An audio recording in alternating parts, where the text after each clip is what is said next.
In this video, we're diving deep into one of the most important aspects that you have, your shadow. It's the most dramatic shadow effect I can get.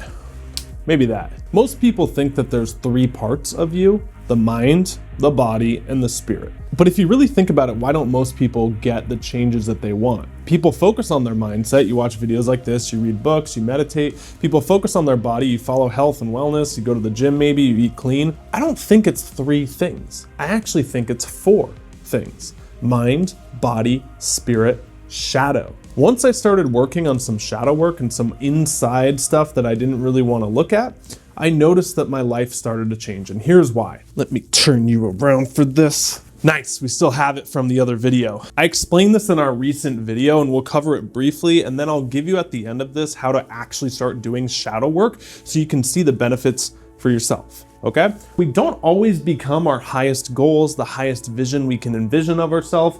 We kind of get sucked down to baseline right here of our lowest standards and the lowest version that we can accept. This is what we're talking about today, because a lot of you are like, all right, I'm pretty good on this, I know what to do, but how do I remove some of the blocks down here?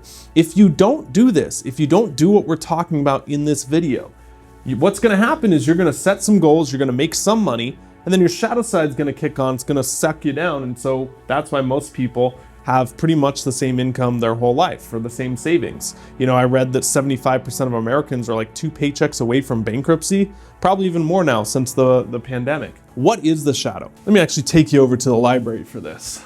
This book right here, the red book, it's not a Bible, it's actually C.G. Jung, and I've read all of 5 pages in it.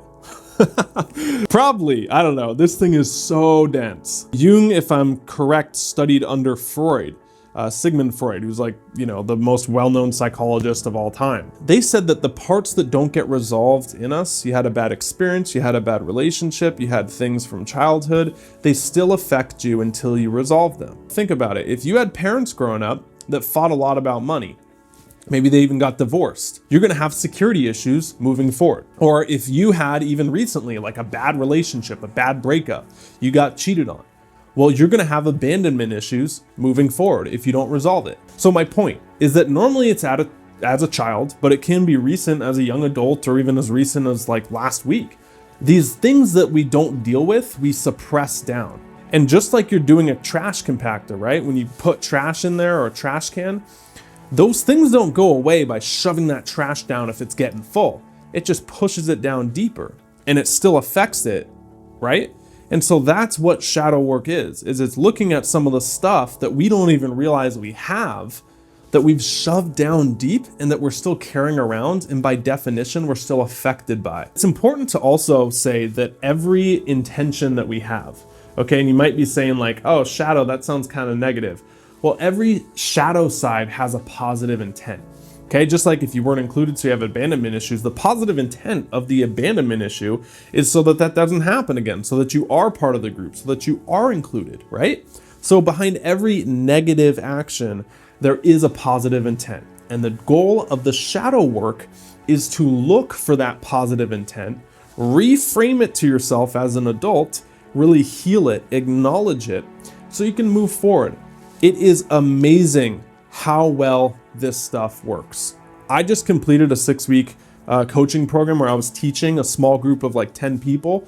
And in week 3, we did all these shadow work process, and I hired a coach to bring in who's really skilled, almost like a therapist, and had them do shadow work. And the results people were getting at the end of it is just astounding stuff, okay? People are getting new jobs, people are getting new relationships, people are doubling their income, I'm not even kidding. Now we're getting into the how of this video. This is kind of the gold standard, and this is more of a play on Ken Wilber's 3-2-1 shadow technique. Again, you can do this out loud, right? Just talking to yourself if you're in a place where you feel comfortable doing that, or you can do this in your journal as well. You can do it in written form, okay? Now there's 5 steps to this technique that I want you to try to deal with that shadow side. The first step is think of something you want to work with. This could be very obvious to you, like pain of a past relationship, a feeling of unworthiness that comes up, a feeling of that you need validation from others, a feeling of like a lack of confidence, okay? Or it could take a day of just sitting on what you want to work with. There's no rush here. The point is choose something that you want to work with that you know is kind of holding you back. Once you have that, you're ready for step number 2. We're gonna get kind of metaphysical here, all right? But if you're willing to play ball, this stuff is really powerful, so stay with me. I want you to think of that thing or that former version of you, right? And invite it in to have a conversation, okay? So you're gonna invite that need for validation in to have a conversation with you. Again, written form, speaking out loud. You can even envision like an imaginary chair that it takes a seat in, okay? Step number 3 is you're going to begin a dialogue with it. You're literally just gonna start talking to it. Have questions like, why are you doing this? What do you want from me? What is the positive intent you're trying to keep me from? It's important to note here that there's no real script to it. And you're gonna be surprised on how much is in there. So pause on step 3 right there, and let's briefly talk about this inner child. A lot of people refer to the shadow self as the inner child. Basically, the person, your version of you as a kid whose needs didn't get met, even if you had the best parents in the world or you had terrible parents, right? We all lack some needs. Maybe you're at school, maybe you're in a friend group, and all your needs aren't getting met. And so you kind of have these scars, again, that you push down, you suppress, and it affects you as an adult. It never gets resolved. So if you ever hear the terminology inner child, right? Inner child healing, that's a form of shadow work in a nutshell. But I like to think of it as your former self, okay? The inner child lingo doesn't always resonate with me because I don't believe that every single thing to this day is because of your childhood. Like some extreme psychology people think, they're like, everything you are today is an effect of your childhood. And I'm like, I don't know if I necessarily buy that, because there's very recent things that you can pick up along the way, say pain from relationships, pain from jobs, all this stuff that can affect you just as much, I think. So I like to call it your former self, okay? We all have different versions of ourselves, and right now the version that you're in is very different. And that's the point here of what we're doing, is recognizing that you're not even the same person you were 7 years ago, right? Pretty much every organ in your body, every cell in your body, if you look at it from a molecular level, regenerates in about 7 years. But my point there is that we're always transforming into different versions, okay? And so I kind of like that idea that you are different today than you were 7 years ago. And so that's just a version of your former self. Now, step number 4 is to really acknowledge it. Now, here's the thing. You don't judge it when you're talking to this former version of yourself. Okay, you're not judging it. You're not trying to explain it rationally like, oh, well, you're wrong. Can't you see it? You're weak. All this stuff, like suck it up. That is not what you do. Okay, that can make it way worse, because now you feel even worse about this thing that you have, this guilt around relationships, this guilt around not feeling good enough, and you're judging yourself, and so you push it down deeper, and it feels like it's not even safe to come out even more, okay? So you're just hearing it out, okay? And acknowledging it. To recap, you chose something to work with, you invite it in to have a conversation, you picture it and you talk to it, you acknowledge it. Now the next step is to integrate it. When we talk about integration with the shadow, okay, one thing that I found very powerful is to almost picture yourself going back in timelines, okay? And this, again, is very powerful, dense stuff, right? That time is really an illusion, because when you experience it, when you experience the present, future, and the now, it's all in the now, okay, right? So if you look at it dimensionally, instead of it being this like 2D where it's like past over here, present, future, and you go this way, it's more like stacked like this, right? And you can kind of jump from here to here to here to here, because this is all in the now, right? That's a very, very brief explanation of the timeline right there. And so knowing that it's like this, it's not like this, what you can do is imagine yourself in your present state going back through to that event, okay, or to the thing that you want to resolve, and resolving it and seeing it go the way you want. Let's just say it was a time where you got cheated on and broken up with, right?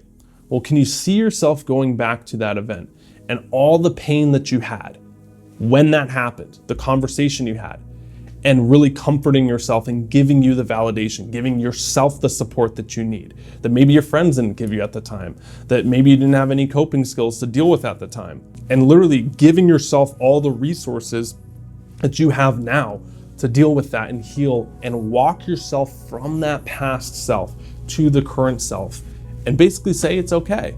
Not easier done than said, I know, But if you're willing to sit with yourself and do the inner work, right? And not just make this another video where you see it and you're like, oh, that's good, I intellectually understand it. No, if you're ready to get off the sidelines and into the game, pick up the journal, write down those steps, and really try this. And a couple more points here that are very important.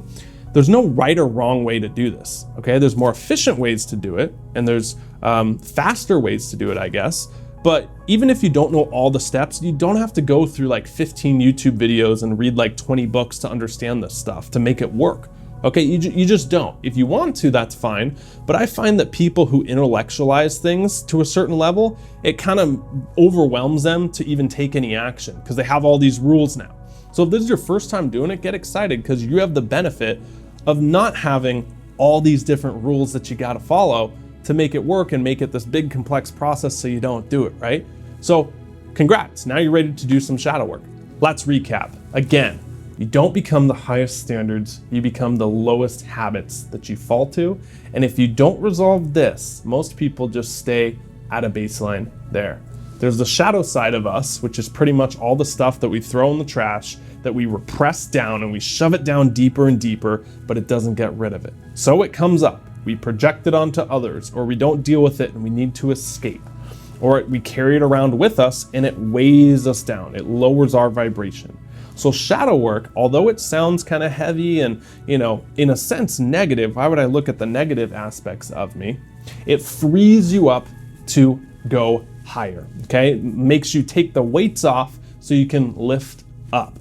That's the power of it. That, in a nutshell, is what we covered. And thank you so much. Let me know if you want some more videos on shadow work or any other topics. Post it in the comments down below, and I'll see you in the next video. Till then, stop settling, start living.